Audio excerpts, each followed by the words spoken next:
If you know you've got some great potential down inside of you, but you feel like you're playing really small in life, and you just want to understand why.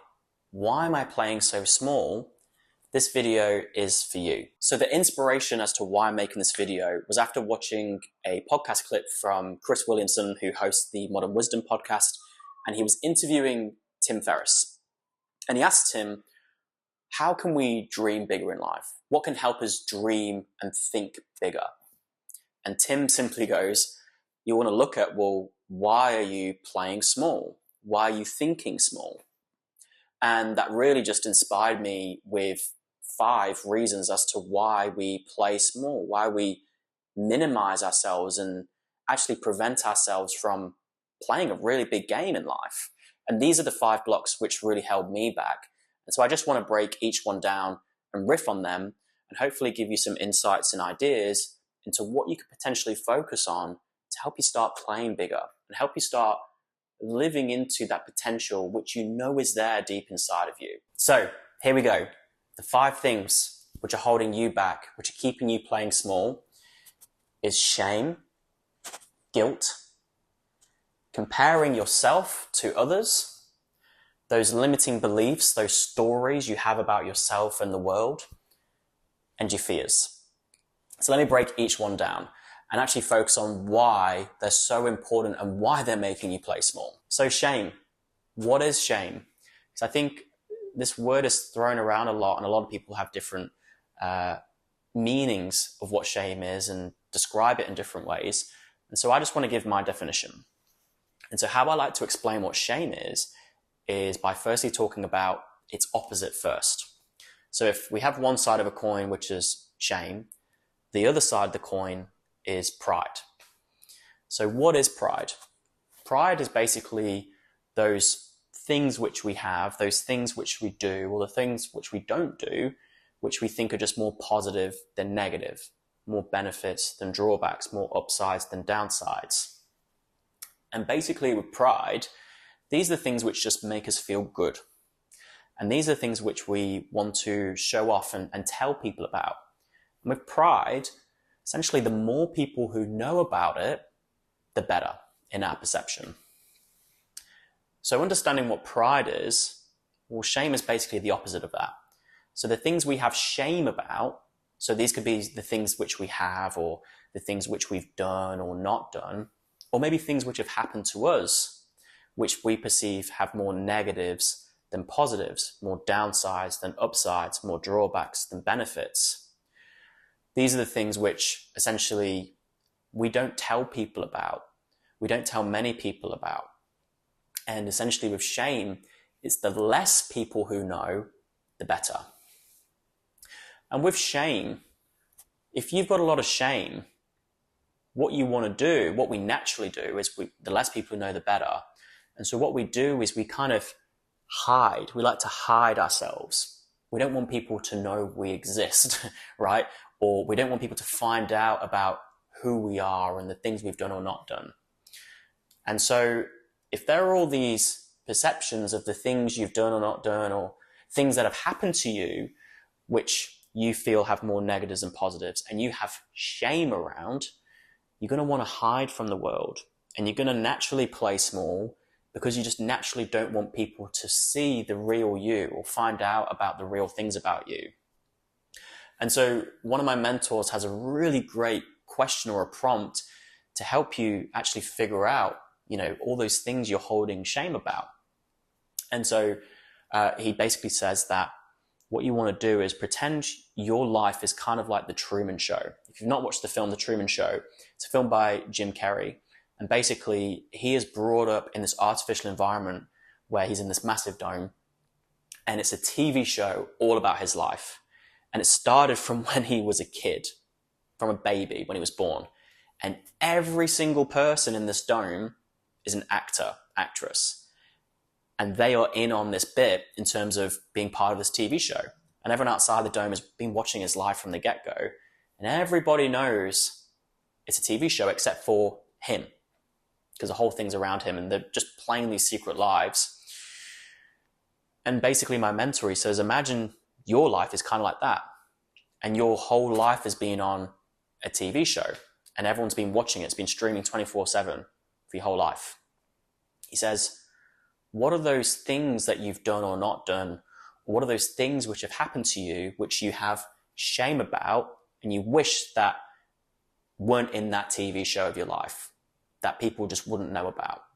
And whatever those things are, they're the things which are causing you to play small.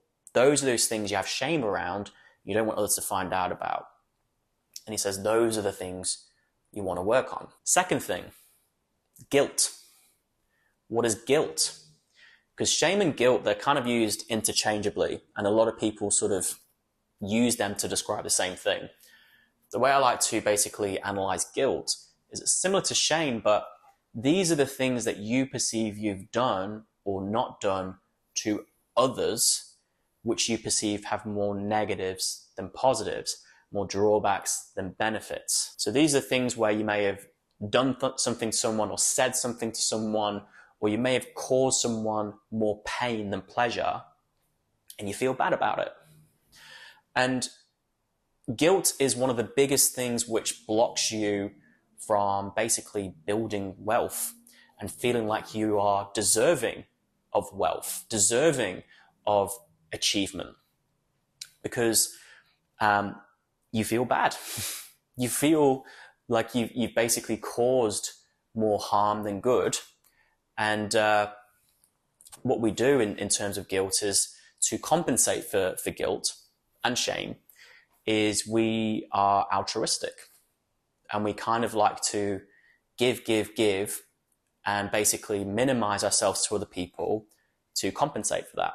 So for example, one time when I was in school, there was a game called Beyblade, and basically it's kind of like a spinning top, but you have like a cord and a thing which the Beyblade sits in, and you go 3, 2, 1, let it rip, and you pull this cord and the Beyblade would come out the spinning top and it would just start spinning, and you have these domes, and you have your Beyblades fight against each other. So everyone's got their individual ones and they just hit each other, and the last one standing wins. And basically the way I pulled my Beyblade in school was these razor sharp edges, just basically as soon as it hit this person's stadium, which you have all the Beyblades in, it just tore it to shreds. And I felt so bad, so guilty, because I had basically destroyed this person's arena, which they had probably used their pocket money for or whatever. And I felt so guilty that what I did to compensate for my guilt was I basically spoke to my mom and I was like, I destroyed this person's arena. Can we please get them a new arena? So I went to the shops literally on that day after school and spent my pocket money to get a Beyblade arena, and I gave it to him because I just wanted to make up for it. And so naturally with our guilts and shames in our life, how we want to make up for it is we compensate with altruism, give. And so a lot of people, they give a lot of their money away, for example, or they just basically keep minimizing themselves to certain people in their life because they just naturally have this low self-worth, this guilt and shame, and they just want to please them because they don't want to cause any more pain, and that keeps them playing small. So again, it's kind of like the shame here in terms of all those things you don't want people to know about, but with guilt, what are all those things which you perceive you've done in your life, which you have the most guilt about?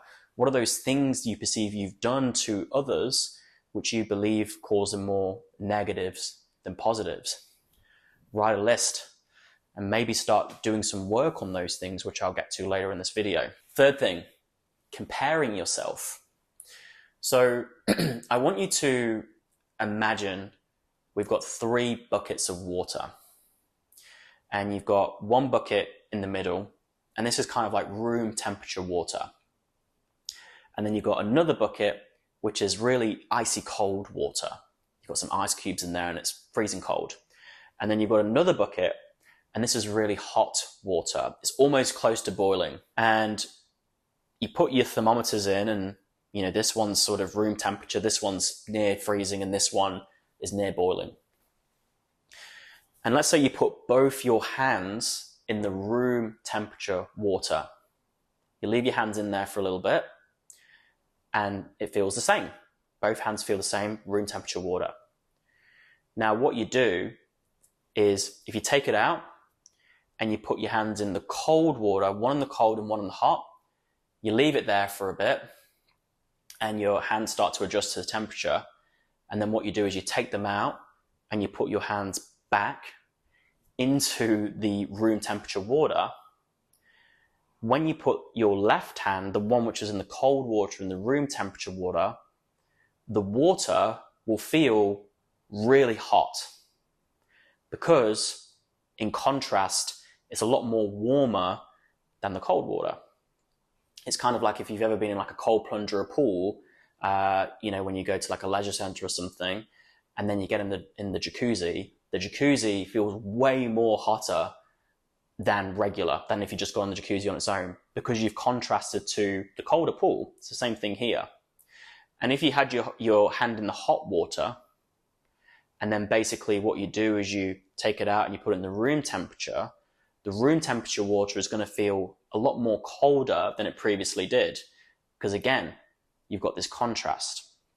And so what I'm basically trying to say here is our perceptions, the way we perceive our reality, a lot of it is dependent on our contrast, comparing it to external stimuli in our environment in terms of what's going on.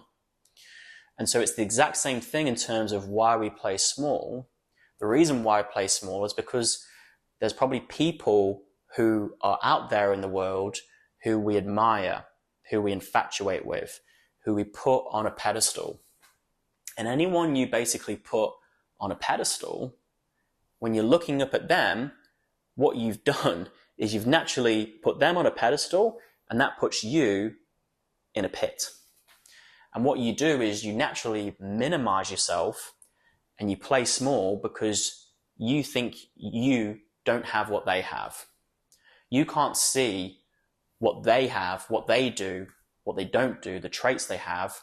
You don't see that in yourself. You're too humble to admit that.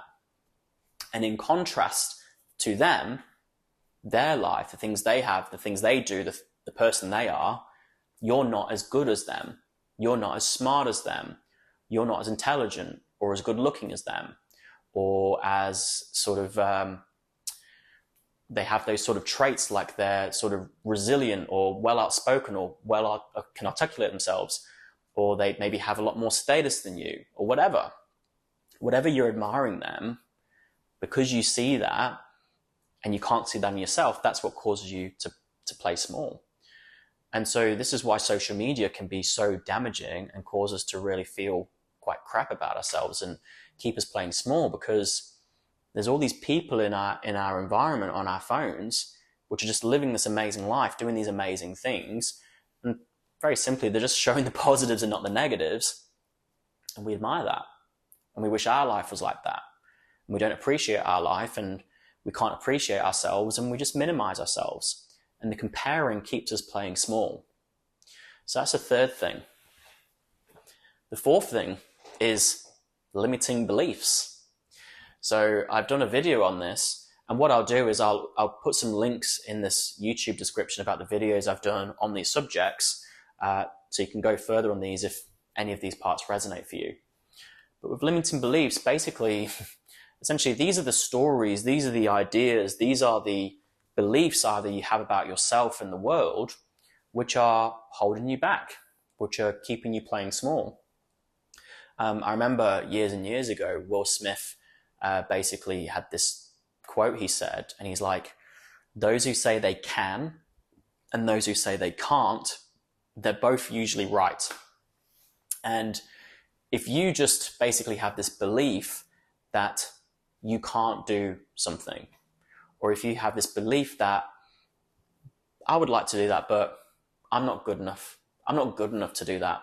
Or I'm not that smart. I'm not capable of doing those things.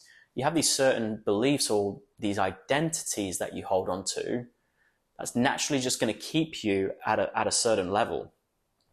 And really these things that they're not really true, these beliefs you hold, you think they're true, you think they're real, you think they're fact.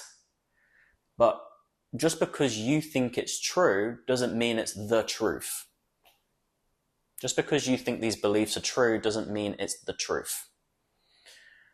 And really, life is just a matter of perspective.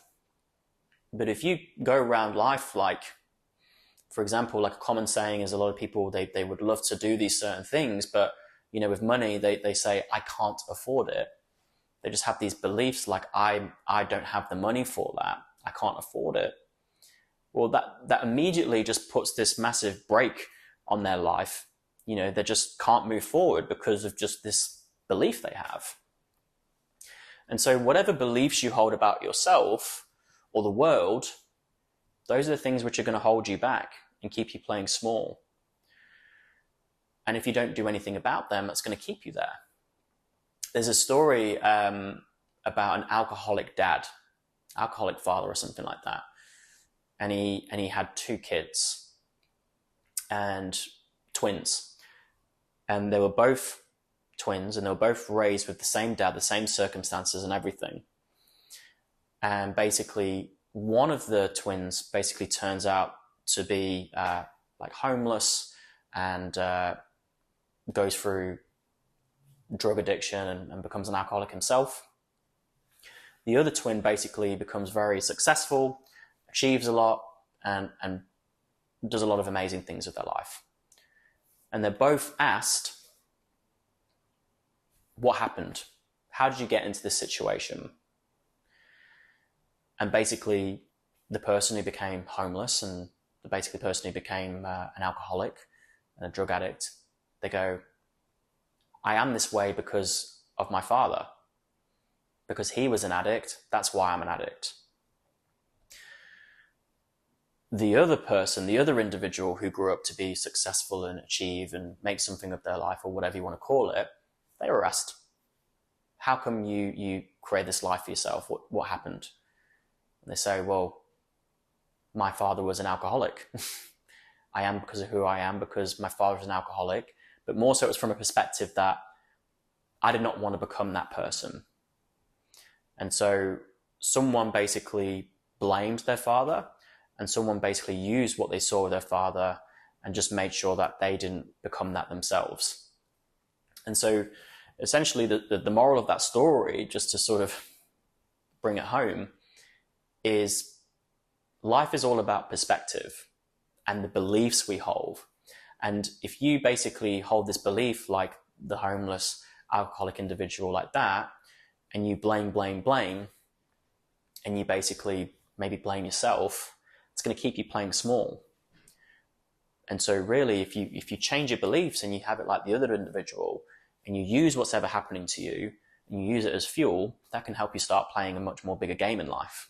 And then the last thing, fears.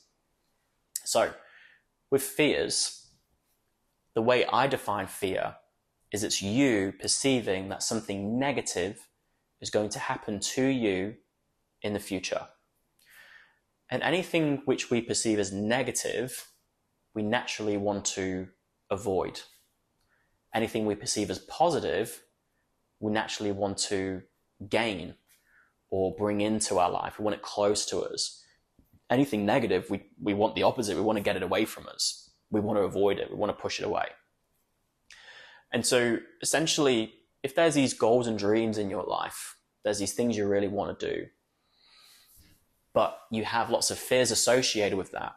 So let's say if maybe you have a dream of making YouTube videos like this, for example, but you have a lot of fear associated with it. So let's say when I make this video, I'm worried that people are going to say horrible things about me, or maybe I'm going to be judged, or I'm going to maybe rejected. Maybe like it's going against what your family and friends want for you, and you're worried that they're going to reject you and you're going to lose them in your life. That's a very normal fear. But basically, the reason why we sometimes stay in the positions we're in life, we stay in the job we hate, or we're staying with the partners which aren't meant to be for us, we're just basically playing a lot more smaller than what we're capable of. Usually it's because of fear. We don't want certain things which we perceive as negative happening to us. And that's what keeps us playing small. It's simply fear. I can't really elaborate much more on that, But basically, you actually perceive it's more beneficial to stay in this position you're in, to actually stay small, stay in the job, stay in the relationship, whatever your situation is. It's actually more beneficial to stay small and start playing bigger, because whatever bigger means for you, there's probably a lot of fear associated with that. And what I'm basically trying to say is you actually have more pain associated with playing bigger than pleasure. There's more negatives than positives, more drawbacks than benefits.